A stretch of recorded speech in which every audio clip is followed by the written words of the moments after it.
Hello everybody and welcome back to Tenza Motorsports. Today we are going to be installing the catch can system, the same system that we installed on the white 330 Ci race car. We're going to be putting it on this M54 swapped M3 shell, meaning that there is some differences, and I'm going to talk about those in just a moment. Before we get started, make sure you are subscribed to the channel, like if you enjoyed this type of content. Also make sure to check out the build list for this car. So everything that we have on this car and some of the things that you haven't quite seen yet, so if you want to get a bit of a teaser of what's going on in the future, all the parts and everything will be listed down in a build list down in the description. Also, if you are following us on Instagram, Tenza_Motorsports, you can see our Linktree account in our bio that has the build list to all of the cars here that we've been building on Tenza Motorsports.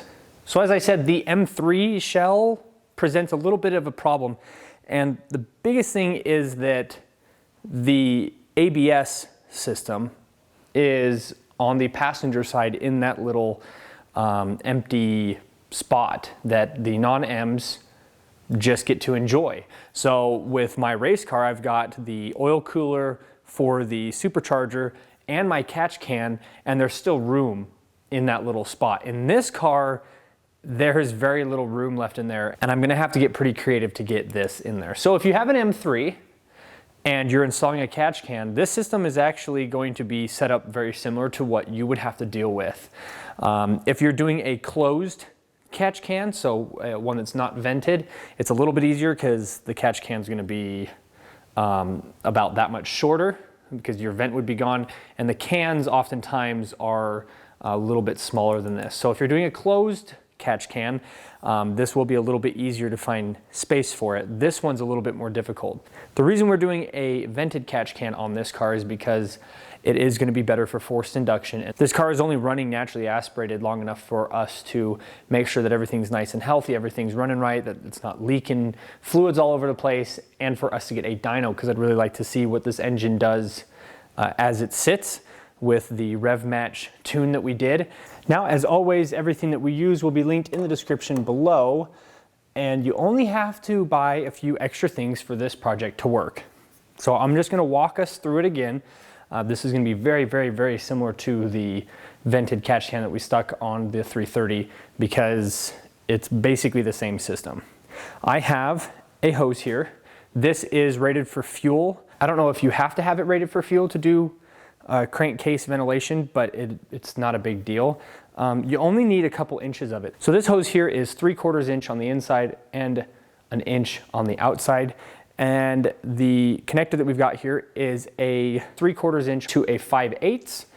And what we'll be doing is putting the larger side into here. We'll slip that in the rest of the way. And the reason for this is because we need to go from this connector that sits on the top. This needs to go to here, and then this will go to our hose that came with the catch can. On top of that, we're gonna need some vacuum plugs. Everything that we use obviously will be in the description as always. This entire thing right here can be done for about $100. So it's really not that expensive.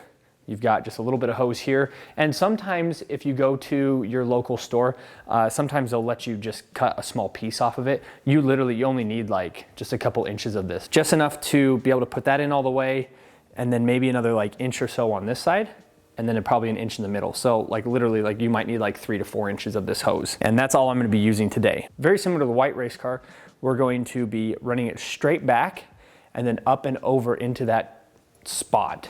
And I'll show how I'm gonna be mounting this up with the ABS system being shoved in there as well. And then I'm going to be capping off the dipstick return line, and then the vacuum rail that sits up here where your CCV system sits, we'll be capping that off. Now, I'm not gonna be digging the CCV system out today with my white shirt. This is to show you how easy it is. If I can do this without making my shirt dirty, it is not a complicated project to do. So enough talking, let's get some of this stuff done. We'll show it in a little bit more detail than we did last time. Last time I was in a bit of a rush because I had the intake off and I was really wanting to drive that car. And so I had gotten frustrated because I had to take the intake off. On this one, we can just delete systems around the CCV and then we don't have to worry about it. Now this is a little frustrating because this has a completely new CCV system in the car. but it is what it is. This is gonna be better for it. I probably should have looked into this beforehand. I just didn't even think about it. So we're going to start with removing this cover here. You'll just pull these caps off. I believe they're an 8 or a 10 millimeter screw. So we'll just remove those. This cover will come off. And then I'm going to take a razor blade and slice this hose right here to steal this connector, because we'll need that. All right, so this is off, and this is the path that we used last time. So we just kind of snuck it back up underneath here. This foam that sits on this, we might have to remove so that we've got room. One of the reasons why I want to go from this to this as quickly as possible is because this is quite a bit smaller around. So it's easier for this to fit underneath there. I basically just need this hose, and I'll use the curvature of the hose to my advantage to just get me to like right there. And then if I can get this to hose to take over, that way we're not taking too much room. Now on the race car, this sits up higher because the injectors are slightly different. So there's a spacer in there that's like maybe 1/4 of an inch, and this car doesn't have it. But I'm pretty sure I can get this to sneak underneath there. So this is the CCV off my race car. You'll see that this goes here, this goes to this little elbow that's right here, and then this goes to your oil return line. So what we're gonna do is we're going to cap this off, which would be the upper hole on this, which is also gonna be capped off. So we'll cap it here, and so nothing will go here. This one here will be sliced, ran back, ran over to this lower hole, which is this one here. And then your oil return line, which is now this, and we'll just cap that off. That little plug kit that we've got here, this Dorman set, I'll have that linked in the description. You'll be using these to plug off your dipstick.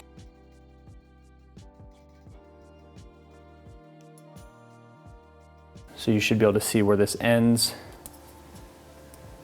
And that's probably enough right there. Put a little mark in it. I'll get that cut.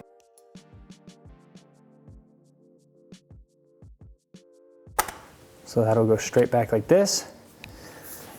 And then we'll put the other hose right to that. Now I do want to put, this gives it just a little bit of flex. You can go like that if you want to. I'm going to put some of those permanent hose clamps on it real quick.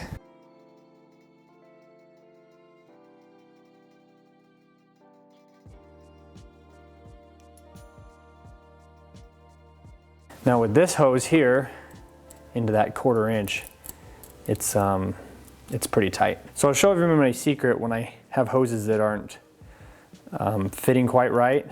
As long as they're too small. If the hose is too small and the connector is too big, you can work with that. If it's the other way around, then you're gonna leak if it's too much the other direction. So I've got some needle nose pliers here. You just slip them into the end, then open them. The braided line might make this a little bit difficult, but you can add heat to it if you want to. But you can see there we're getting a lot closer to it fitting. There we go, pretty close.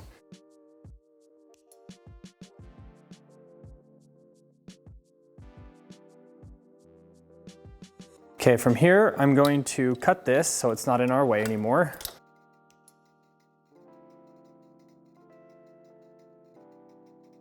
All right, so that looks like it's gonna fit right there. Pretty simple. Now what I'm gonna do is cap this guy right here while we've already got this off. Now in our last video, this whole process was pretty simple because a lot of this has already been done because the supercharger has you set the system up for boost. And in this car, it's still naturally aspirated. So we're gonna need to pry these up. You wanna be careful not to bust it.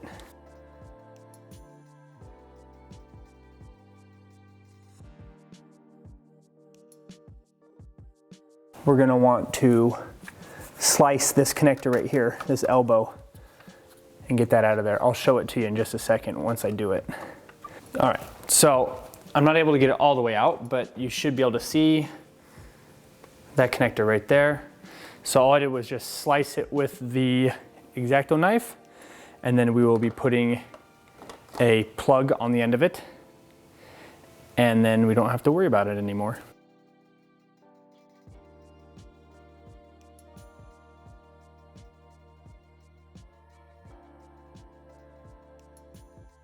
Then hopefully this clamp here works because it's my last one.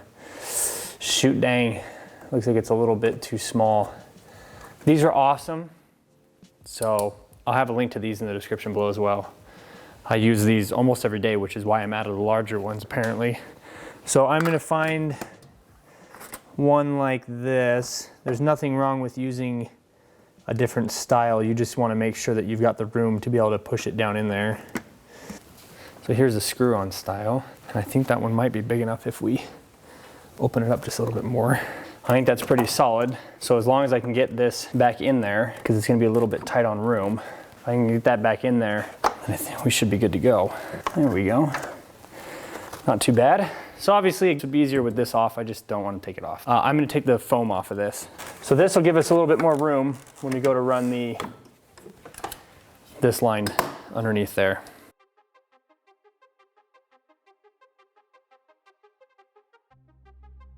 So at this point, we are good to run the hose underneath everything. You'll run it underneath there, underneath these, and then we are going to go out the back, take a left, and then we'll be running it to the same location as the 330, and then I'll show how I'm going to be mounting it on this car. It's going to be slightly different, but really not too bad. The only downside to having a catch can over there is getting underneath it, but where it is on the white car and where it's going to be on this car, what I'll probably have is a little Tupperware bowl, and you'll be able to just barely get the Tupperware bowl underneath there, spin this open, drain the oil, spin it back up, and then pull the Tupperware bowl back out.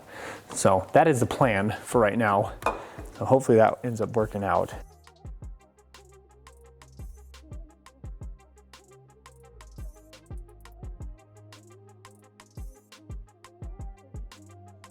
It is touching just a little bit right here. And then on the back section it's touching a little bit. So I'm gonna pull this back off, and then I'm just gonna trim right here, probably up to that crease. So I don't remember it being curved right here, but I'm going to take that curve and just continue up, and then just go across this, and then fade back out or something. And on the back section, what I'm gonna be doing is just remove just a section right there. It's not gonna change it aesthetically. Technically, you could just leave it off. I mean, it's a race car, but I want to keep it on as best we can. All right, so I trimmed up this cover. I didn't realize that over here on mine was actually broken. So I cleaned it up. So as this comes up and curves up, I just kept it along that line. And then I would have just had it come back down, but I didn't realize that this corner had actually broken off. And this was, I don't think this was us. I think this was before us. And I've got another one of these out in the shed. I just don't really care to replace it. Again, it's a race car, but I would have no problem doing this if it was my daily driver, especially this section back here where you never see it. So I basically just took that little corner out, and now it should go in there without too many problems.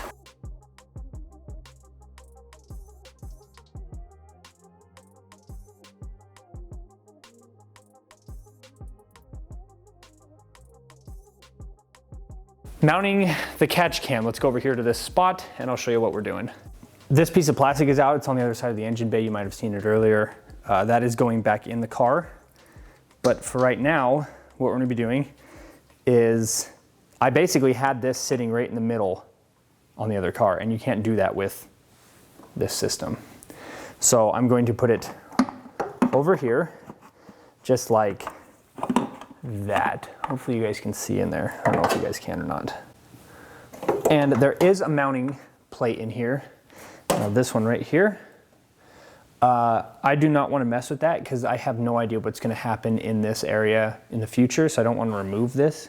If I remove that, this would be a heck of a lot easier, but we are going to just put the catch can to the right of that, facing the car, just to the right of it. And because this back wall is, this firewall here is actually not quite level, I have on the back here just nuts as spacers. And what this will do is this will space it out from the wall just a little bit, and that way I can get it a little bit higher up because the filter used to touch back in here. And if you push it off the firewall just a little bit, then it'll fit in there a lot tighter. You can get just a little bit more room out of it. And you don't want to put it all the way down because you still need to get at this. So I want this up as high as possible without touching the hood. And because these are two different levels, I have two different thicknesses of nuts. And on top of all that, depending on how it bolts in there, you might need to go put this on a vise and then bend those.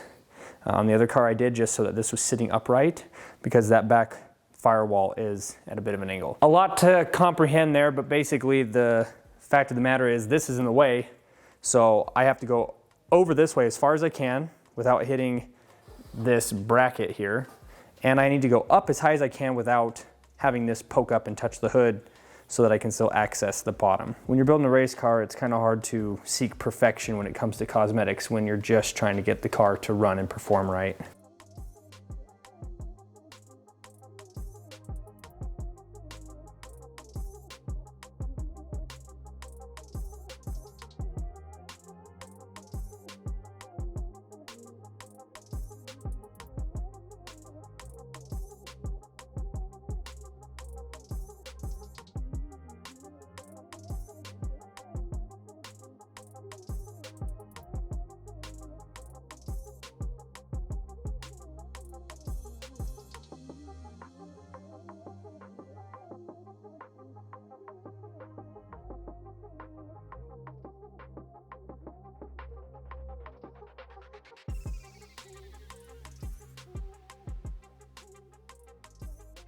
All installed.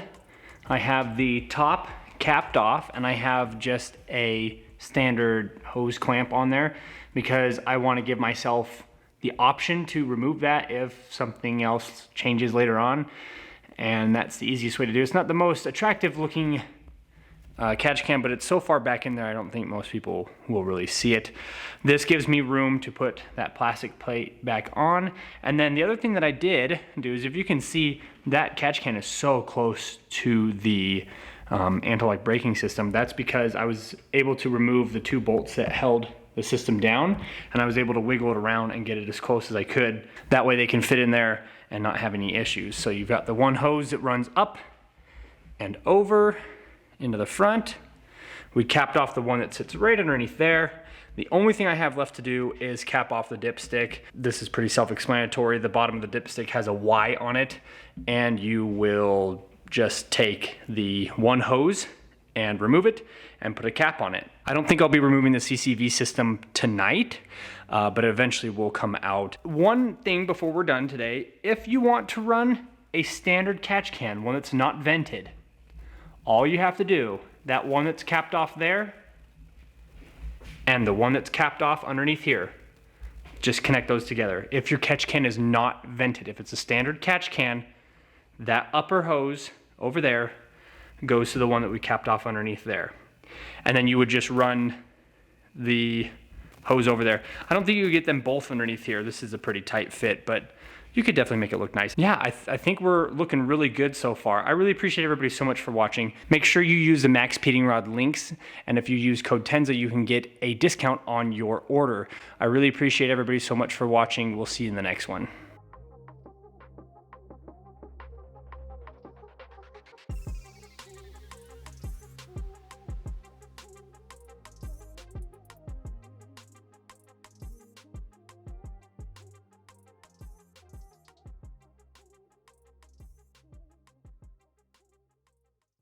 Bam!